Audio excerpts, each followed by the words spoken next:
Hello, everybody, and welcome to another episode of the Serious Sellers Podcast by Helium 10. I'm your host, Bradley Sutton, and this is the show that is our weekly Buzz show of the week. And in the Buzz, we give you guys all of the recent news articles that's going on in the e-commerce world. We also have interviews with people in the industry you need to hear from, and we give you training tips of the week so that you can have serious strategies for serious sellers of any level in the e-commerce world. Let's go ahead and see what's buzzing this week. We got a bunch of news articles today that's coming out of Amazon search results. Like there's something weird going on with reviews. We're going to talk a little bit more about some Black Friday numbers. We got some sponsored display updates that Amazon has. We've also have some funny news of the week that comes out from Walmart.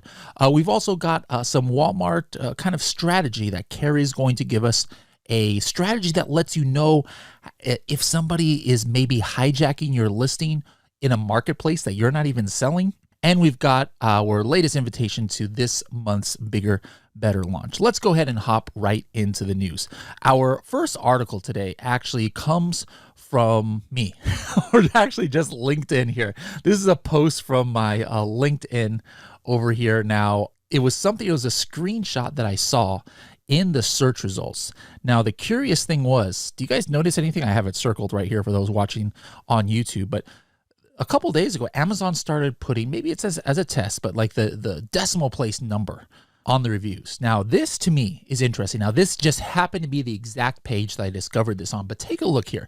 Try and imagine with your head. I know you guys are, listening to this on the podcast. Maybe you can't picture it, but basically there's a listing here that has fully filled in 5 stars, right? So under normal circumstances, you're looking at this, wow, this is a 5-star product. But now right to the left of it, it says 4.8 stars. Now all of a sudden, doesn't that make you think that the product might be not as good as a 5-star product?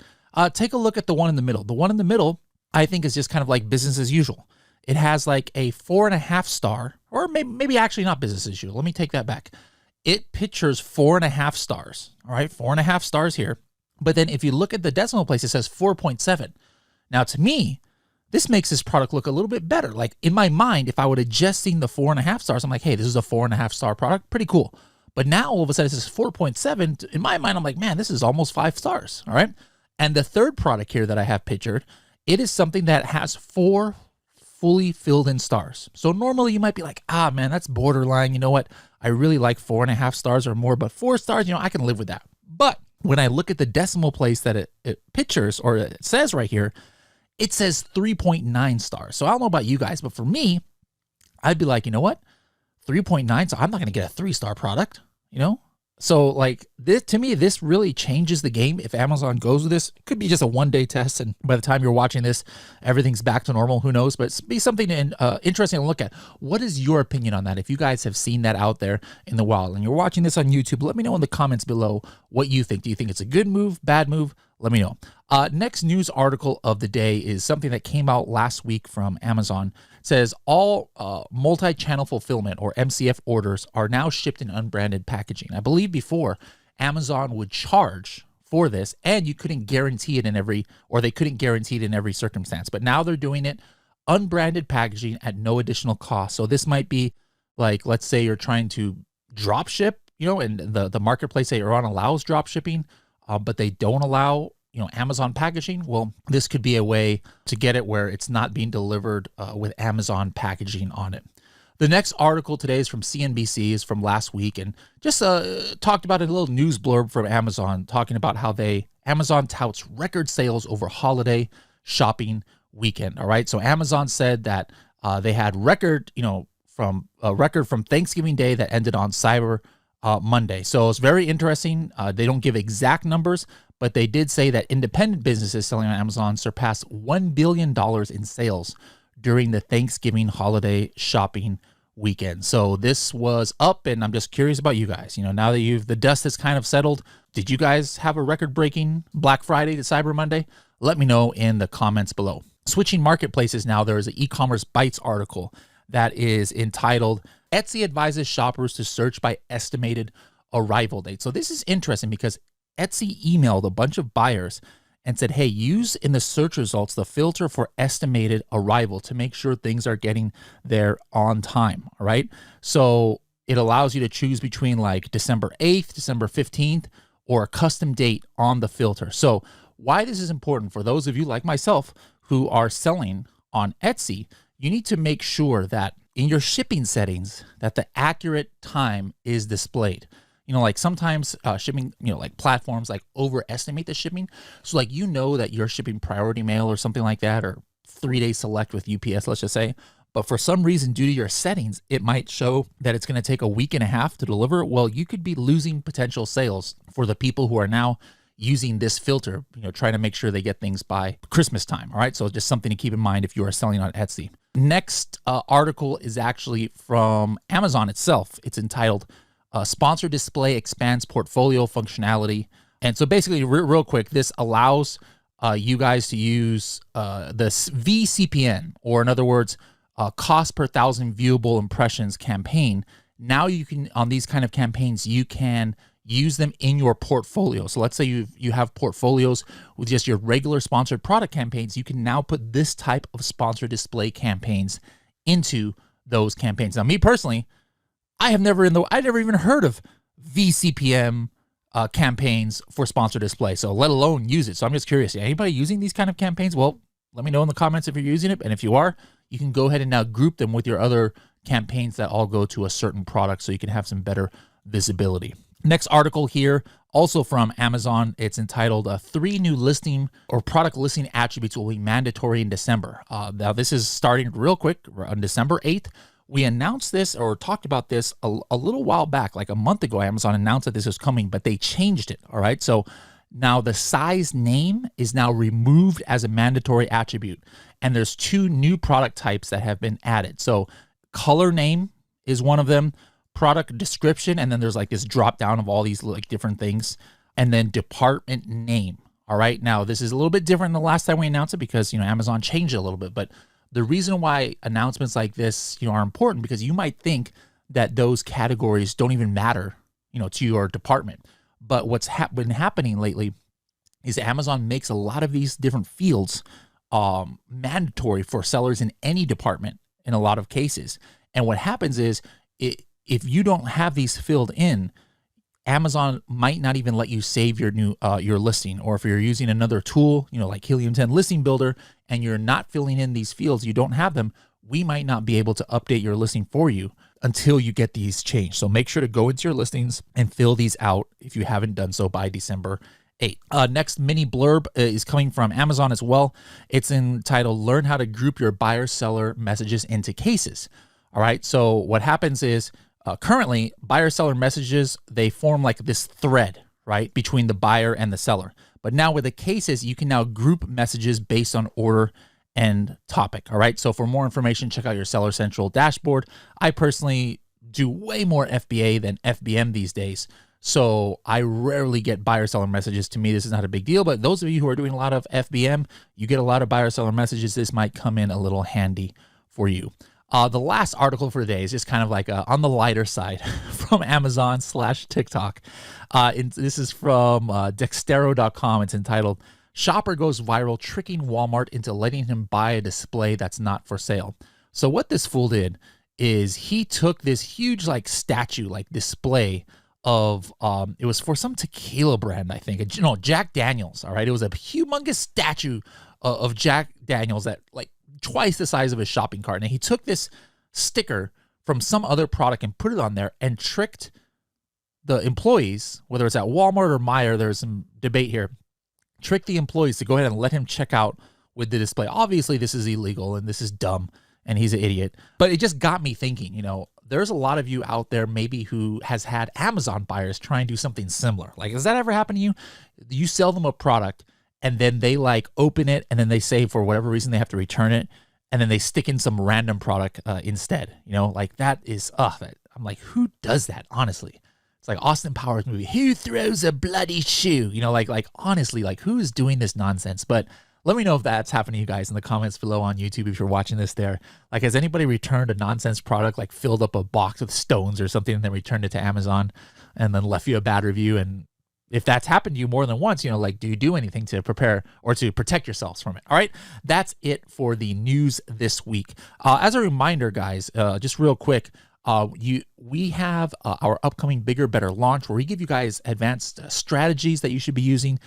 This time is especially going to be some strategies for 2023 that's going to help you on the keyword research and analytics side of things. So make sure to tune into the next Bigger Better launch. It's going to be on December the 15th. And to sign up, to make sure that you're notified when it's going to go live, it's going to be probably short, probably like 30 minutes to 45 minutes long. Go to h10.me/launch, h10.me/launch, so that you guys can register to be there live. All right. Let's go ahead and get into our interview of the week. Maybe you're selling on Walmart. Can you believe that there are actually some people who sell more on Walmart than on Amazon? Let's go ahead and talk to Carrie. All right. So this time I get to do the interview now. So I'm going to interview our local evangelist here, local as in she works for Helium 10, but also local to me. She's the only one who lives like kind of like 30 minutes away from me. So she's my neighbor over here. But Carrie, how's it going today? Good. How are you doing today?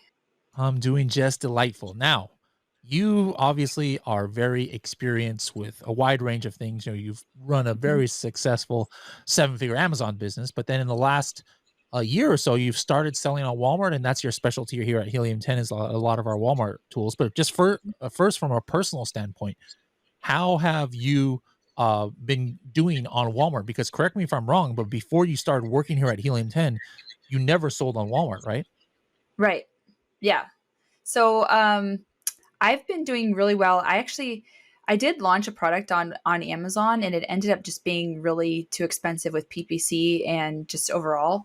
And I moved it on to Walmart and now I'm doing very well and profitable on that particular product. So it's been really exciting. Plus I've, just been moving a lot of my other brand, my main brand onto Walmart and it's not obviously as much currently as Amazon, but it's definitely a really good good extra income. A lot of people have told me between 7 to 10% of their Amazon sales is what they see on Walmart, but some have set up to 15%. But that's quite a good chunk of change when you really calculate out if you're a 7-figure, 8-figure seller.